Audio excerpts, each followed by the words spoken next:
When we are talking about digitization, what are we talking about? When we are talking about digitization, we are talking about converting geographic features into a digital format. Converting geographic features into digital format. So yesterday you realized that with georeferenced hard copy maps or analogous maps, then we made sure that we were able to incorporate this or load this into QGIS. So now after doing our georeferencing, there were some geographic information that were on those analog or scan maps. So today we are coming to look at how we can digitize them. We can convert them into digital formats, and then we will be able to use it for any purpose that we want to use it. So one of the key things that is about georeferencing is that it helps in accurate mapping. So for instance, yesterday we were talking about data integration. So let's assume that you are going to map a particular area. Then there are some old existing data that you need to incorporate into the current ones. You georeference your scan map or your historical maps, then you can digitize whatever information that is on them. So that is one of the significance of digitizing in relation to georeferencing. So it also helps in data analysis, that is spatial data analysis. Once geographic information has been converted, we can do various analysis based on relationship between a particular geographic feature and the other. So that is one thing we should know as the significance of digitization. Then another thing is data management. Data management, you realize that when we are talking about, let's assume that the historical maps that we are talking about, once we have some data that existed in the past and it was in another form, let's say hard copy. So now we want to create a database whereby we'll be able to store this data and have it on our PCs, maybe drives and so on and so forth, so that it can be saved. Let's assume that paper stuff, that is hard copy or scan maps, there can be a situation whereby they can be damaged by either water spillage or any other related destructive activity around this. But once we have it on our drives, we can use it at any time. We can retrieve it and use it for whatever purpose that we want to use it for. So that is the significance of digitization. So now for us to be able to digitize, there are so many different ways you can digitize and how you store them.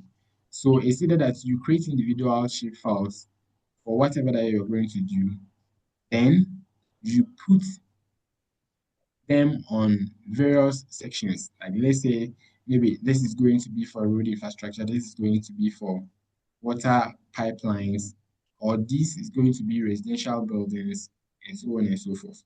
But when we come to what we are coming to look at today is how we can create a GeoPackage layer and store all features that we are going to use.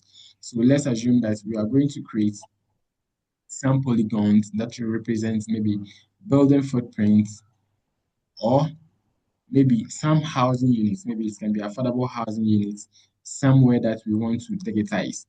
And then also we can also incorporate routes, that is lines or line strings. We can store all those things together in a geo package. So a geo package is more of an open base file format that helps you to store geospatial data. It can help you to store and it can also help you to efficiently share them. Because imagine the hurdles one will go through trying to put individual shape files into a folder, zip it and send to someone. But once you create a geo package, you can be able to put everything together and then send it to whosoever you want to send it to. So these are the steps that we'll be using to create a geo package or to assist us in creating a geo package. So it's normal, the usual thing. So you open your QGIS, then you go to browse your browser panel, and so on and so forth. You click on your GeoPackage. So those ones are things we are going to practicalize. But some of the most important things that we need to note is, for example, enter a table name. So a table name in GeoPackage is more like a feature that you are going to create. So once you select a table name, that means that the shape file that you are going to create, which will be embedded in the GeoPackage, is what is usually regarded as your table name. So when we get to that particular practical aspect, it's something that we look at. And yesterday we were saying that we have various geometry types, or in the previous classes that we've had. So we have point feature, we also have line, then polygon. So points are usually used to represent some things like maybe borehole, can be used to represent standpipes, and so on and so forth. Then we can also use the line feature to represent pipelines, roads, network, and the rest. And polygons are used for basically maybe building footprints, whereby we will have an enclosed object. So that is what polygon is used. Now, setting a coordinate reference system is also something that is very important, because we said that if you don't set the right coordinate system that you are going to use, at the end of the day, where your work you intend for them to lie will not be where you find them. So it's something that is very important that you need to look at when you are dealing with spatial data. Then the seventh one is the attributes. What attributes do you intend to include in each of the tables that you are creating? So let's assume that you are going to digitize um, the Ghana regions. So maybe you might want to include the region's title, or you might want to include the population of the area, or even the area in terms of acres or hectares. So that is one thing you should take note of. Then we also have, once that is being done, you just go and click on create a geo package, and then you have it. So the image you are seeing here on top here is one of the major areas that we will be looking at. And that is how we create a geo package. So we look at the other steps that will lead us to this particular option. So defining the attributes of whatever file that you are going to create. So you have to define some fields. Some fields will be provided, and that is a menu that I just added. So you have the database. The database is actually where you are going to store the geo package in your system. So you go to browse, then you also know where to store it. Then I told you that the table name is where you are going to input more like the individual shapefile names. So let's assume that you are going to create a polygon. That is where the polygon that you are creating, what is the name that will be attached to it? So that is where you enter the name. That's the table name. Then the geometry type, is it going to be a line string? Is it going to be a polygon or a point? So those are the areas that you need to define.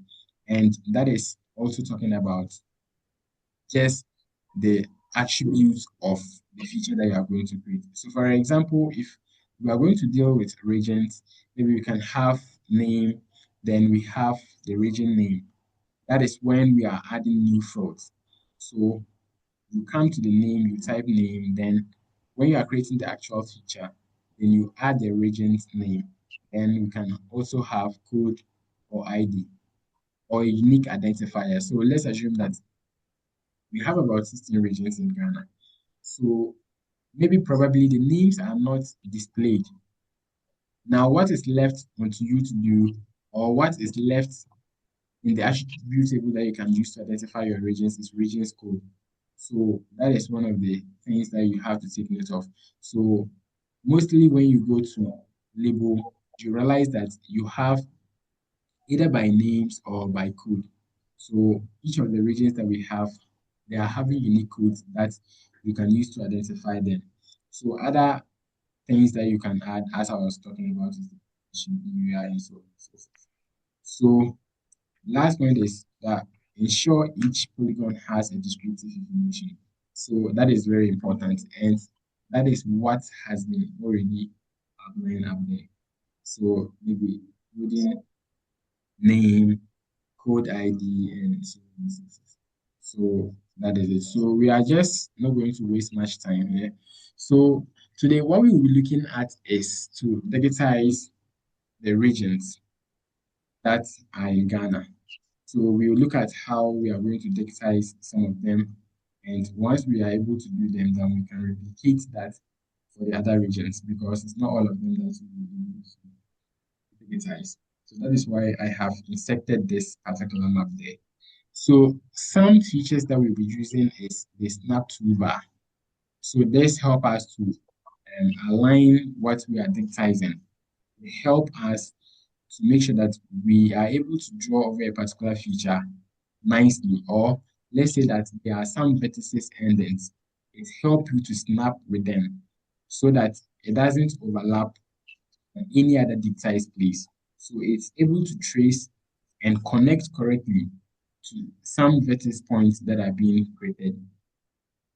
So as you know, the regions are polygons. So we'll be using a polygon to do that, to draw or trace the regions. So after which we can save it and use it for any other purpose that we want.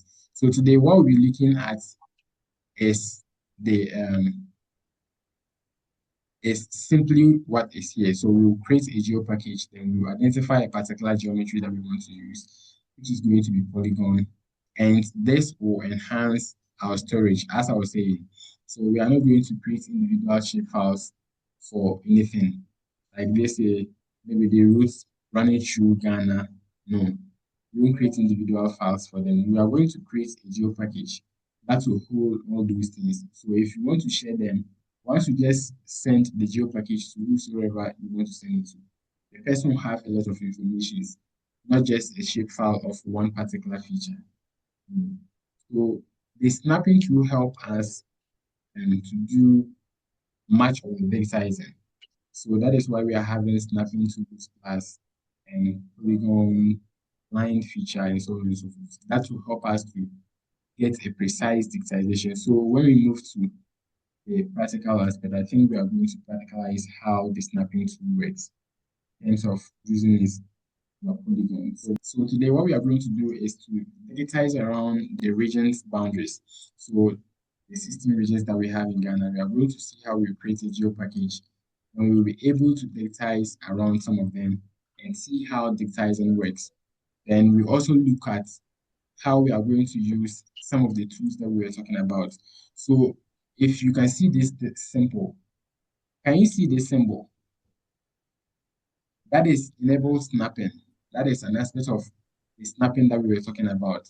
So if you also look at this, if you look at here, that is also what we refer to as the digitizing toolbar.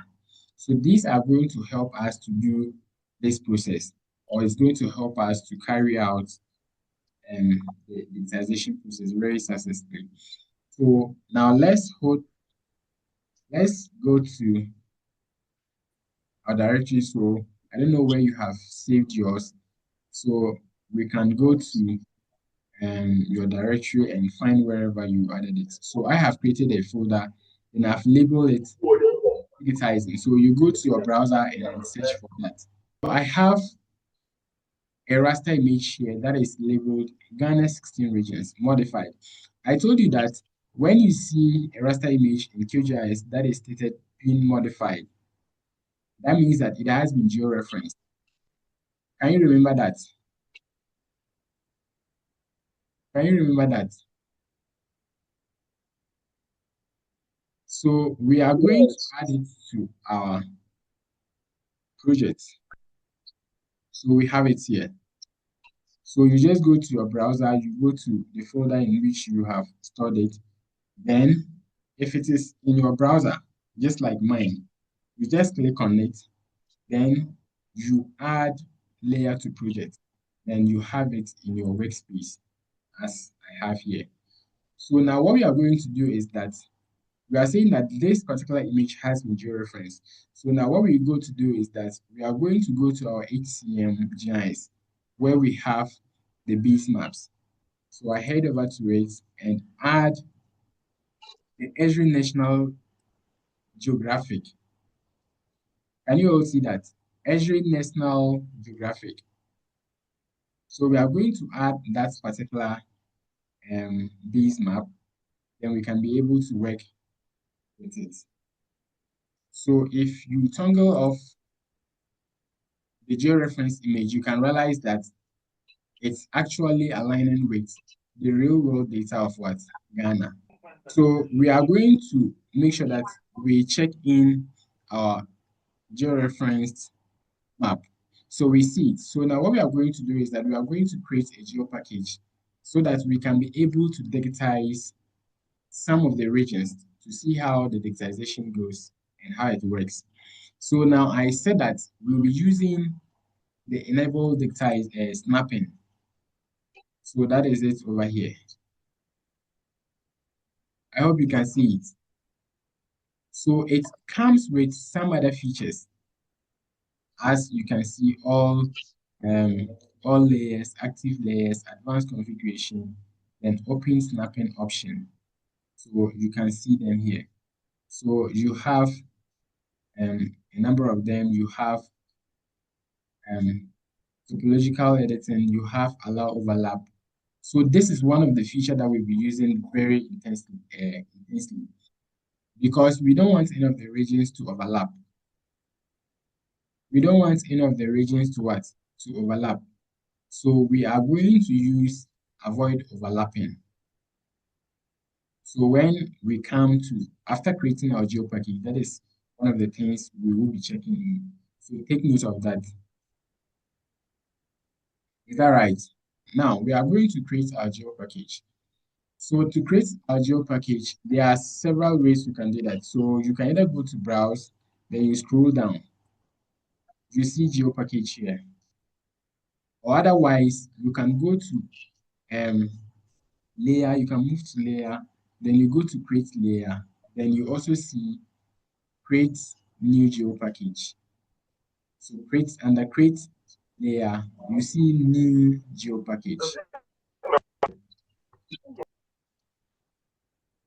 So once we click on it, then I say that the database shows where we are going to what?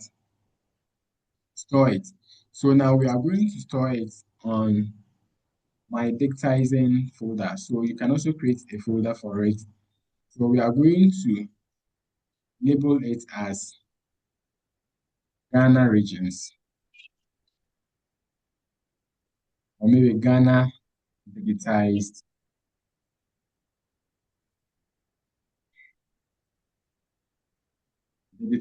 regions. Then we can store it. So you realize that once you store it, you also have it labeled on your table name. So that is the first thing you are going to create. So if you want to, you can change it. So if you want, you can change it. But if you want to, you can leave it. Right. So now what we have to do next is to select our geometry type. So because we said that the regions are in polygon forms, so we are going to take polygon. We're going to take polygon. Then our we set our projection to WGS 84. That's UTM zone 13 off.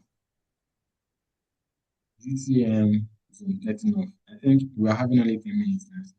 So once you've done that, so now what we are going to do is under the name, we are going to type name again. Name, then we leave it on text string. Then the maximum length, let's use 25. Then we come to add list. So now we go to also create. Let's assume that we are going to add populations. So we can also add population.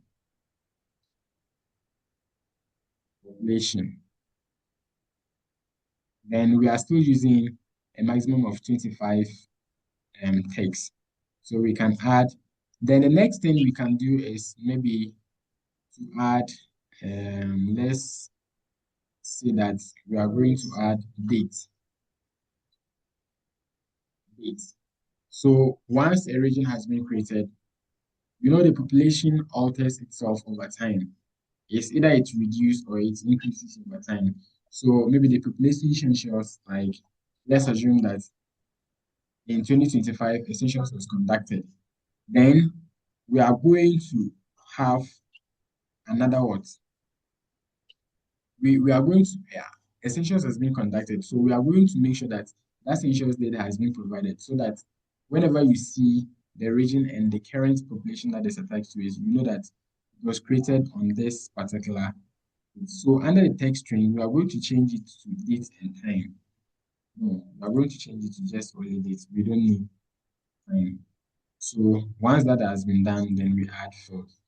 Then we hit on OK. So if you come there, you'll be able to see that there is what? A layer that is being labeled Ghana digitized regions. I hope you can all see that. Can you see that? Yes. Yes. So now that means that we are set to start to click on that particular layer. Then you see this pencil sign, which is labeled toggle editing. So you click on toggle editing and it opens up some other features, or it activates some features for you to use. So you realize that when it was off, some of the icons that were gray has turned into green. Can you all see that? So with that, we have add polygon. So that is what we are going to use to add our polygon. Is that right? So we can click on it and we can further decide on what we are going to use. Are we going to use, or are we going to digitize with a curve line, a stream digitizing, or a digitized shape? So any of these things are having their own characteristics and how they work. But what we are going to do is that we are going to work with segments so that we can have a straight line, then we can be able to work with it. So now to start your digitizing, you realize that you have a circle with a plus sign inside it. So that means that you are set to start your digitizing. You are set to start your digitizing. So now let's first of all digitize Upper West. That's the Upper West region. So we come and click here. When you click, you realize that there is a line string that is following the plus sign, and that is showing that you are actually starting your digitizing, or you are doing digitizing. So we will draw around the boundary of Upper West. So we have it here.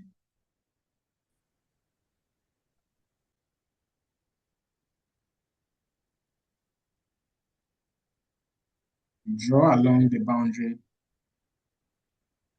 that you want to digitize. So we still continue to draw along the boundaries of the Upper West region.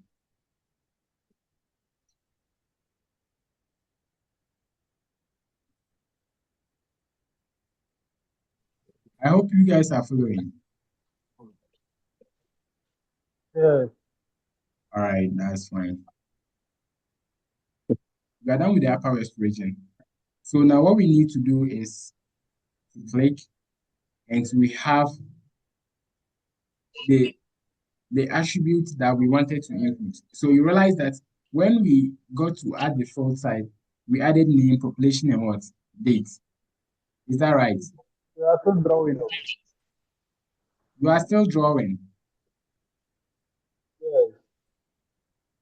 All right, you do that fast, or you watch, and then after which you see this particular step. So when you are done digitizing, then you just also be able to do that. So now this is Upper West. So we are going to type Upper West. Upper West. We can say Upper West region, or we can just write Upper West. Any of them. Then we can say that, let's say the population is around um, maybe 1 million. All right. Then we are using today's date. However, if you don't want to use today's date, you can change it from this side. So you just click on this drop down. Then you'll be able to select any date that you want. Right. So once you just click on the date aspect, it will bring you the current dates you are working with. So you click on OK. So you realize that the color that was originally for Upper West has been changed. Can you see that?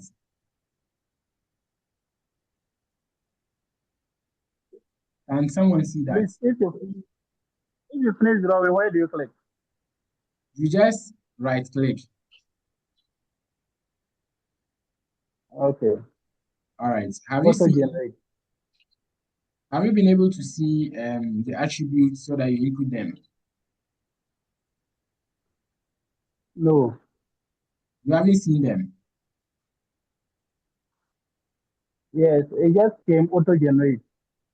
Yes, you see auto generate, you leave that one, but you see name, population, and you also see dates. After you are done digitizing, you can go to your directory through your browser to access where you actually stored your data or your geo package. So you can go through and then hit on the particular digitizing that you have just done. Then you can also scroll down to see some of the metadata that you included. So the new field that you added. So for instance, we had name included and population and dates. Yes. So I was saying that we added this because, for instance, we have a particular region and then we have come to digitize the Upper West region for now.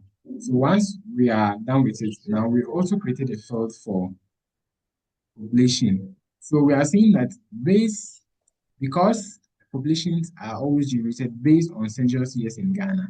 So we want to include a date that will specify or correlate with the population that we are putting there. So that was the logic. So if you are doing any digitizing at all, you can add your own personal information that you think will help you throughout your project. So, and then you can always use the add new field or new field. So that will help to generate a lot of metadata for you. So now let's also look at how to digitize. We are done with Upper West. So let's look at the Upper East. Now I said that we have to use the enables snapping so that we'll be able to ensure that we don't incorporate overlapping of any of the districts because none of them is supposed to overlap with the other. So we will be able to digitize accordingly. So now you can go to the drop down, then you open snapping. Then you go to avoid overlap on active layers. So we are going to avoid overlap. So now we click on it, then we leave our enable digitizing active so that we can be able to do our work diligently. So now what we need to go is to go and click and activate that particular layer.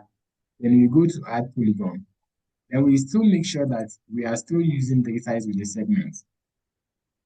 Right. So now we head over to continue our digitizing.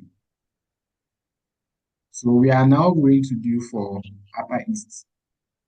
So you see that when I'm touching a particular vertex, there is a box there. That is the function of the enable snapping. So if I toggle it off, you realize that it's not there again. And if I want to digitize right now, it can either cause overlapping or it will leave some gaps between the current feature I'm trying to digitize and that of the already existing one. So we make sure we enable the digitize and then we'll be able to do that correctly. So we click, then bring it down here. So we are using the pixels that are already there. And we continue.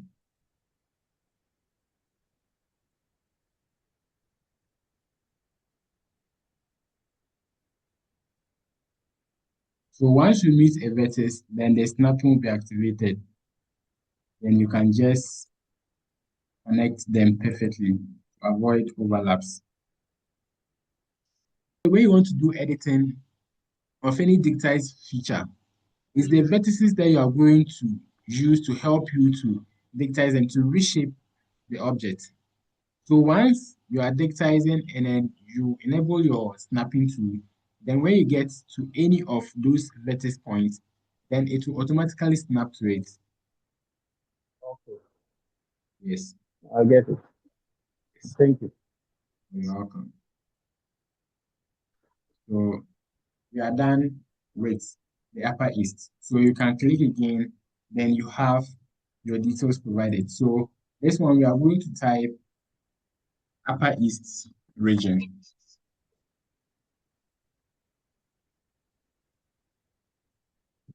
Upper east region, and let's assume that that particular place is around eight, let me say maybe 9,000. We are just assuming population of 9,000, and let's assume that the population was then around 2024, 2024, June 25th.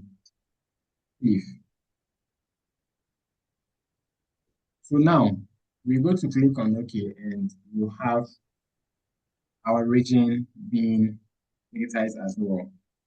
Then we can see the boundary, differentiating it between that of what upper west and the upper east, and this is this particular line. Is that okay? So now to see what we have digitized so far, we can just try to toggle off raster image on that particular map. Then we have it over here. So that is it. So let's assume that you want to make the map of Ghana with all the regions, or you want a particular region, but you don't have the shape file. Digitizing helps you to get that. So you just need to go over, add any of the base maps, then you'll be able to go and do your work properly. So that is how georeferencing is done. So now let's try to add a line feature. Let's try to add a line feature as our geometry so that we can probably use that to digitize some of the major roads and see how it's going to work all in a GeoPackage. We're not going to create a different shape file for it. We are going to make sure that it's still linked with that of the initial GeoPackage that we created. So now all that we need to do is to go back to the directory in which you received your GeoPackage. So this is my GeoPackage, Ghana Digitizing Regions. And you have GPKG to it. And that shows GeoPackage. I hope that is okay. So now, what we are going to do is that if you look at the georeferenced map that we loaded, we weren't having routes. So now we are going to rely on the real world data that we have, that is on the base map. So we can see some roads here. So that is what we are going to use to do georeferenced roads. I hope that is okay.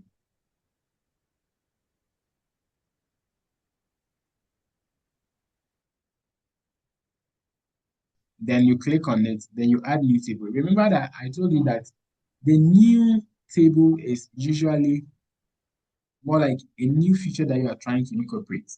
So we click on it, then our name we just wrote, we are going to write roads there, maybe road network. road network.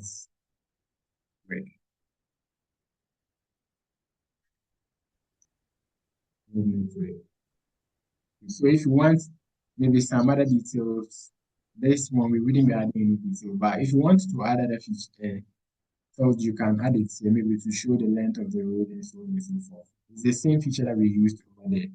So now what we are going to do is to head over to our geometry type. Now we are not going to use polygons, but rather to use a line string because we want to create routes or we want to digitize some routes, and that is usually represented by line. So we use the line string. Then we are going to set our projection. So we still use our UTMs on 13 off. Then we click on. So when you come to your GeoPackage, then you can see road network added to it. Can you see it? If you can't see it, then you just refresh it. You go and click on refresh, and you have it over there. So we have road network. So now all that we need to do is to click on it and add it to the project. So we are going to add the layer to the what? The project. So we come and click add layer to project. Can you see that it has been added? The root network has been added. So now all that we need to do is to click on it to activate it. Then we go to our toggle edits and click on it. So right now, because it is a line feature, it is providing us with what? Add line feature. Add line feature and not polygon again. The polygon is no more what? Activated. So then we click on add what? Add line feature. Then you can also come to the digitize with segments, determine which one, which of the tools you want to go with. So we are still going with a segment because we don't want problems. Because if you use any of these things, the stream is you just draw around it. But the moment you shift the cursor to anywhere, you are going to have something over. You are going to draw over that particular place as well, and that usually affects the work. Then if you also use curve, that means that you just want to draw on a particular curve. If it is not a curve, just something like this, which is more like a segment. If you use the curve, the moment you put a number of points, then you see a curve generating. So because of that, we are going to digitize with a segment. So we click on that. Now we come and start from Tamale.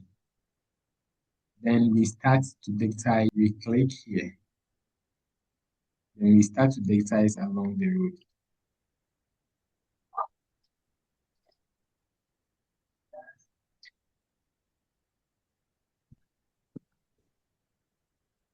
So we are using line feature to do that. Your digitizing aligns perfectly with the objects you are digitizing. That is very important to note. So maybe we can end it here and then auto-generate for that has been auto-generated. So we don't need to add anything. So we just click on it. Then so now let's change color. Something more of so let's change the style to maybe red so that it will be quite visible. So we can come and start from this end to we can continue with our digitizing over here. Then we can right click and see. So if you want to see this particular line features, you can try to toggle off the base map and you can see it. Can you see it, please? So this is what we have digitized. Now let's also try to create a point picture so that we have all of them in our GeoPackage. So now what we need to do is check in the base map Then we go to the directory in which you have saved the geodata on the GeoPackage. You go back to it, then you click, right click, then you go to add table. Then you can add maybe something like airports, because we can see various airports on our base map. So we don't need to add anything much. So we just have to come and click on points. We are going to use point feature to represent that. So you select your projection as well. So we are going to use UTMs on 13 off. So we click on OK, and we go and click. So now what we have to do is that we can see airport here. Can we see it under the GeoPackage? So if you want to determine as to whether they are all in the GeoPackage, you can just try to close it. And you see that you can't see the inner features. And once you expand it, you see everything there. So now what we need to do is to click on it and also go to add to layer. Then we have our airports represented. Now what we need to do is to click on it to activate it and also go to add what? Go and click on Congo edit. Then point feature will be what? Activated. So now we can click on it. Then we go to search for places where we have airports. So if you can run Tamale, yeah. So this is an airport, Tamale Airport. So we can click on it, and maybe we can clean the auto. Mm, right. Is so if you want, you can enter anything there. So probably you can just say one with the when you click, you see your point feature over there. So if you go to maybe if you also check the regions, you go to where you are likely to be there, you're going to get there. So this is it. We click on it, then we can see maybe that's equal to, then we have it as well. Then we can still go around and check for other airports. Let's move to Kumasi. So this is so we click on that one as well, and we add it as equal 3. So if you want, you can add field as I already said. So let's say that you might want to add the names of the airport. You need to create field and label it as what? Name, so that you can be able to use it. So now that we have the line points and polygon feature, the same process we are going to apply to do it. So the 8 polygon, you are going to use the polygons that we use to do that. You repeat the process and you'll be able to have the same thing. So now, if you also want, you can try to use, let's say for the points, so we can save edits for all of them. And save things to various individual layers. We have them. So now, if you want to change your point feature, maybe you want to change the symbology. So this is it. Maybe you don't want a point marker, but you want to use the SVG symbol, you can use that. So you come over here, scroll down, so if you look for something like airport to represent, you can use something like maybe what should I use? Maybe we can use this to represent tower.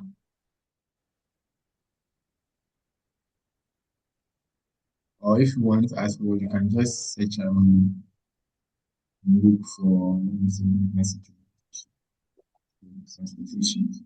So transportation, on the transportation, we have our airport there. So we can put it there. And we can look. So you realize that when you come, what you have your airport. So now what you need to do is to probably to change the size and color. So if you want to increase the height, you can increase it. Maybe you can say to, let me see, 10, or 10 is too big. Maybe 5, 5.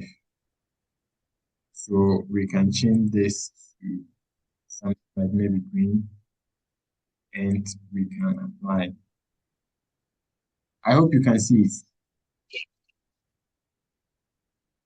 Can you see the point features that we inputted and we've converted them to SVG symbols? So we have represented them with something that is real to what can be easily used to identify airports. Please, do you understand that? So let's look at how to edit. Let's assume that we were having some challenges in some of the areas or some particular places. We were having some distortions or something that we needed to adjust. So all that you need to do is to go and activate that particular layer. Then you go to where the toggle edit is. That is enable toggle editing. I've activated Ghana digitized regions.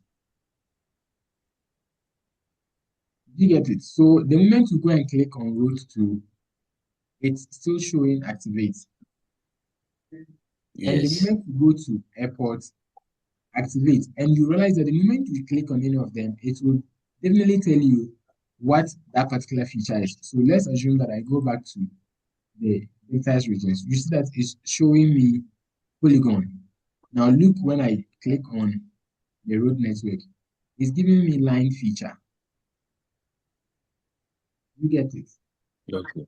So same thing if I go to airport, it's giving me points. That means it's activated. So unless you intentionally just come to toggle it off, and once you do that too, there wouldn't be any pencil on that particular feature, which means that at that point, if you click on it, but it's not activating, unless you go to start it, you go to start toggle edit, and you'll be able to have it. But once you see a pencil on it, that means that they are active. And the moment you just click on it, you can continue.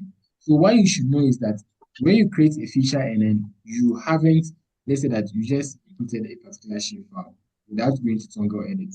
If you click on it, it will be active, but it will not be active for editing. Do you get that? What you know is that toggle edit does not work on what? Raster data. Okay. Yes, it doesn't work on raster data because it is an image. So it's only Okay. that is if you want to add some digitizing features, so you create either a GeoPackage or a save file to use it for your processes, then you can be able to. Okay. So now what we are going to do is to see how we can edit the feature. So now you come and click on this that has been activated already. So that is why we have it automatically. Then you come to the vertex tool. This is the vertex tool. So you come to it, then you can drop down the menu, then you can see what is available on it. So you can see the vertex tool, all layers. You can see vertex tool, parent layer. So if you have selected a particular, just like I've selected this, so I will come and just click on parent feature. And you realize that those things are active. But when I send it to the road, which is not current, nothing is showing. Have you seen that? At the moment I send it to any of the regions, it will start to activate for me to be able to edit. So if you want to edit, you just hold one of the letters, so you can just click on it and you drag it to wherever you want it to. Hope you can see that. Yeah. Yes, that is how the editing is. So if you want to ensure that all your layers are like they can all be edited at the go, then you just have to come and click on what? All layers. And you see now when I touch on the root, it's giving me the vertex points. Can you see that? So now if I want to extend this road, all that I need to do is to come to this plus, click on it, and I can continue to wherever I want to send it.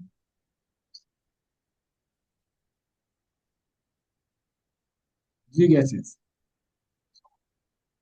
So you, if it is a line feature, if you go to the tip of the line, you see a plus sign, and that means that you can continue further to digitize. So let me just say I want to send it to this region. Mm, That is it. So let's say I want to connect this particular road, and I want to render it and pass it through this.